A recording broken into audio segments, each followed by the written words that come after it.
Hello friends, ఈరోజు వీడియోలో మనం తప్పకుండా తినాల్సిన 4 రకాల దోశలు ఇంట్లో ఎలా తయారు చేయాలో నేర్చుకుందాం. మరి ఇలాంటి వంటల కోసం అత్తమ్మ టీవీ సబ్స్క్రైబ్ చేసుకుని బెల్ బటన్ని క్లిక్ చేయండి. మీరు ఎన్ని రకాల దోశలు తయారు చేసుకోవాలనుకున్నా దోశ పిండి పర్ఫెక్ట్గా ఉండాలి. దానికోసం మంచి వీడియో ఉంది మన ఛానల్లో, ఆ లింక్ డిస్క్రిప్షన్లో ఇస్తాను, అది చూడండి. మీరు అలా హోటల్ స్టైల్లో దోశ బ్యాటర్ తయారు చేసుకోండి. ఆ తర్వాత రకరకాల దోశలు వేసేసుకోండి. ఫస్ట్ అందరికీ ఇష్టమైన ఎర్రకారం దోశ. ఇది చాలా స్పైసీగా చాలా బాగుంటుంది. దీనికోసం మనం ముందుగా ఎర్రకారం ప్రిపేర్ చేసుకోవాలి. ఎర్రకారం కోసం 2 పెద్ద ఉల్లిపాయలు తీసుకుని మిక్సీ జార్లో వేయాలి. అందులో 8 వెల్లుల్లి రెబ్బలు, అలాగే 7-8 ఎండుమిరపకాయలు, కొద్దిగా ఉప్పు వేసుకోవాలి. వీటిని నీళ్లు పోయకుండా బాగా మెత్తగా గ్రైండ్ చేసుకోవాలి. మీ మిరపకాయలను బట్టి మంచి కలర్ వస్తుంది. మనం రెగ్యులర్గా పోపు పెట్టుకున్నట్టే పెట్టుకోవాలి. ఆవాలు, మినపప్పు, శనగపప్పు, జీలకర్ర, కరివేపాకు ఇవన్నీ వేసుకుని పోపు వేగిన తర్వాత ఈ ఎర్రకారాన్ని ఒక 2 నిమిషాలు వేయించుకుంటే ఎర్రకారం రెడీ అయిపోతుంది. ఇది చట్నీలాగా కూడా వాడుకోవచ్చు. ఇప్పుడు మనం దోశ పెనం వేడైన తర్వాత మీకు నచ్చిన దోశ పిండి ఏదైనా తీసుకుని చక్కగా దోశని స్ప్రెడ్ చేసుకోండి. ఆ తర్వాత మీరు ఎంత స్పైసీ తినాలనుకుంటున్నారో అంత ఎర్రకారం పేస్ట్ని చక్కగా దోశ అంతా ఇలా స్పూన్తో స్ప్రెడ్ చేసుకోవాలి. మీడియం ఫ్లేమ్లో పెట్టుకుని 2 నిమిషాలు నూనె లేదా నేతితో కాల్చుకోవాలి. అంతే, ఎర్రకారం దోశ రెడీ అయిపోయింది. దీనికి చట్నీ అవసరం లేదు. మీకు కావాలనుకుంటే మీకు నచ్చిన ఏ చట్నీతోనైనా సర్వ్ చేయొచ్చు. తర్వాత ఇంకొక దోశ, పావుబాజీ మసాలా దోశ. మసాలా దోశని కొంచెం పావుబాజీ మసాలా వేసి చేసుకుంటాం అనమాట.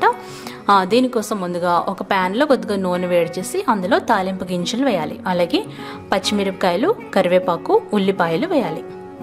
వీటిని మనం బాగా వేయించుకోవాలి. ఉల్లిపాయ కట్ చేసినప్పుడు కొద్దిగా తీసి పక్కన పెట్టుకోండి. అలాగే 1 టీ స్పూన్ అల్లం వెల్లుల్లిపాయ పేస్ట్ వేసి పచ్చివాసన పోయేంత వరకు వేపాలి. అందులో మనం చక్కగా ఉడికించి తొక్క తీసి పెట్టుకున్న 2 బంగాళదుంపలు ఈ విధంగా గ్రేట్ చేసి వేసుకోవాలి. వీటిని కూడా ఒక 2 నిమిషాలు వేపాలి. ఇప్పుడు అందులో మనం 1/2 టీ స్పూన్ ఉప్పు, 1 టీ స్పూన్ కారం వేసి మరొకసారి బాగా కలపాలి. అందులో 1/2 టీ స్పూన్ పావుబాజీ మసాలా పొడి లేదా గరం మసాలా వేసుకోవచ్చు. పావుబాజీ మసాలా వేస్తే బాగుంటుంది. కొద్దిగా కొత్తిమీర చల్లుకొని మసాలా పక్కన పెట్టుకోవాలి. ఇప్పుడు ఈ బంగాళదుంప మసాలా రెడీ అయిపోయింది. ఇప్పుడు దోశ పెనం వేడి చేసి అందులో దోశని చక్కగా పలుచగా స్ప్రెడ్ చేసుకోవాలి. దోశని మీడియం ఫ్లేమ్లో మాత్రమే కాల్చుకోవాలి. ఇప్పుడు తయారు చేసుకున్న ఆలు మసాలా 2 టేబుల్ స్పూన్లు, 1 టీ స్పూన్ టమాటా కెచప్, అలాగే మీకు నచ్చిన బటర్ ఎంతైనా స్ప్రెడ్ చేసుకోవచ్చు. అలాగే బటర్ని ఈ విధంగా గ్రేట్ చేసుకోండి. ఇందాక మనం పక్కన పెట్టుకున్న ఉల్లిపాయ ముక్కలు. ఇప్పుడు తప్పకుండా 1/2 టీ స్పూన్ పావుబాజీ మసాలా పొడి వేయాలి. ఇప్పుడు వీటిని ఈ విధంగా దోశ అంతా చక్కగా స్ప్రెడ్ చేయాలి. ఇందులో మీరు ఇంకా టమాటాలు, అలాగే ఇంకా మీకు నచ్చిన వెజిటబుల్స్ కూడా వేసుకోవచ్చు, క్యాప్సికమ్ అలాంటివి. ఈ విధంగా చక్కగా స్ప్రెడ్ చేసి మీడియం ఫ్లేమ్లో ఒక 2 నిమిషాలు కాల్చుకోవాలి.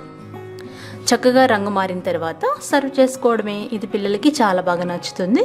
మీరు తప్పకుండా ట్రై చేయండి. మనం నేర్చుకోబోయే 3వ రకం దోశ పొడి దోశ. దీనికోసం ఒక పొడి తయారు చేసుకుంటాం అనమాట. ఆ పొడి ఎలా తయారు చేయాలో చూద్దాం. ఒక 2 టేబుల్ స్పూన్ల నూనె వేడి చేసి అందులో 2 టేబుల్ స్పూన్ల పచ్చిశనగపప్పు, 2 టేబుల్ స్పూన్ల మినపప్పు వేసి ఒక 2 నిమిషాలు వేయించాలి. వేయించేటప్పుడు మాడిపోకుండా చూసుకోవాలి. పప్పులు బాగా వేగిన తర్వాత 10-15 మిరియాలు వేసుకోండి. ఆ తర్వాత మీ కారాన్ని బట్టి 5-6 ఎండుమిరపకాయలు వేసుకోండి. 1 నిమిషం పాటు ఈ విధంగా బాగా వేయించుకోవాలి. ఇప్పుడు అందులో ఒక 2 టేబుల్ స్పూన్ల ఎండు కొబ్బరి ముక్కలు వేసుకోండి. ఆ తర్వాత 2 రెబ్బల కరివేపాకు వేసి ఒక 2 నిమిషాలు మీడియం ఫ్లేమ్లో వేయించుకోవాలి. ఇవి చక్కటి వాసన వచ్చేంత వరకు వేగాలి. ఆఖరిగా 2 టేబుల్ స్పూన్ల పుట్నాల పప్పు వేయాలి. అంటే వేయించిన శనగపప్పు వేసుకొని, అలాగే 1 టేబుల్ స్పూన్ తెల్ల నువ్వులు వేసుకుని బాగా కలిపేసి స్టవ్ ఆఫ్ చేసేసుకోవాలి. ఇందులో ఒక చిటికెడు చింతపండు వేసి చల్లారబెట్టుకోవాలి. ఈ మిశ్రమం అంతా చల్లారిన తర్వాత మిక్సీ జార్లో తీసుకొని మెత్తగా గ్రైండ్ చేసుకోవాలి.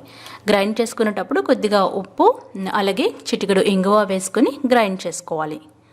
అంతే, ఈ పొడి రెడీ అయిపోతుంది. ఇది మనం సైడ్ డిష్ లాగా ఇడ్లీ దోశల్లో కూడా కొద్దిగా నెయ్యి వేసుకొని నంచుకొని తినొచ్చు. ఈ పొడిని మనం దోశ మీద స్ప్రెడ్ చేసుకుంటాం అనమాట. ఇప్పుడు మీకు నచ్చినట్టుగా చక్కగా దోశని స్ప్రెడ్ చేసేసుకోండి. స్ప్రెడ్ చేసి ఒక్క 30 సెకండ్స్ ఆగిన తర్వాత ఈ పొడి వేసేసి మీడియం ఫ్లేమ్లో మంచి కలర్ వచ్చేంత వరకు నేతితో ఈ దోశని కాల్చుకోండి. ఇవి చాలా చాలా బాగుంటాయి. పిల్లలకి కూడా చాలా బాగా నచ్చుతాయి అన్నమాట ఈ పొడి దోశ. 2 నిమిషాలు కాలిన తర్వాత సర్వ్ చేసుకోండి. ఈ పొడి మనం ఎయిట్ బాక్స్లో పెట్టుకుంటే 2 months వరకు కూడా నిల్వ ఉంటుంది.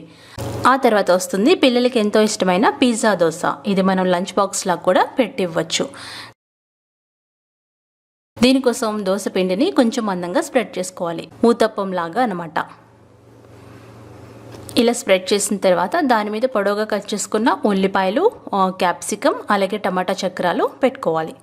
ఇంకా మీకు నచ్చితే ఏ వెజిటబుల్స్ అయినా వేసుకోవచ్చు. ఇప్పుడు ఇందులో ఆరిగానో అని 1/2 టీ స్పూన్ వేసుకోవాలి. ఇది అన్ని సూపర్ మార్కెట్స్లో దొరుకుతుంది. 1 టీ స్పూన్ టమాటా కెచప్ వేయాలి. ఆ తర్వాత మోజరెల్లా చీజ్ కానీ మీ దగ్గర ఉన్న ఏ చీజ్ అయినా ఈ విధంగా తురుముకొని ఈ దోశ మీద వేసుకోవాలి. అలాగే సైడ్స్ నూనె కొద్దిగా వేసుకొని మూత పెట్టేసి దానిపైన కొద్దిగా మయోనీస్ అంటారు కదా, అది వేసేసి ఒక 2-3 నిమిషాలు చక్కగా కాల్చుకోవాలన్నమాట. ఈ చీజ్ అంతా బాగా మెల్ట్ అయ్యి చక్కగా కనబడుతుంది. పిల్లలకి పిజ్జా లాగా ఫీల్ అవుతారు. దీన్ని చీజ్ దోశ అని కూడా అనుకోవచ్చు అనమాట. ఇలా చక్కగా సర్వ్ చేసుకోవచ్చు. ఇది పిల్లలకి ఈవినింగ్ స్నాక్ లాగా లంచ్ బాక్స్లా కూడా పెట్టచ్చు. నచ్చినాయా ఈ 4 రకాల దోశలు? ఈ 4 రకాల దోశలు మీరు తప్పకుండా ట్రై చేసి నాకు ఫీడ్బ్యాక్ పంపించండి. మరికొన్ని వంటల కోసం అత్తమ్మ టీవీని సబ్స్క్రైబ్ చేసుకోండి.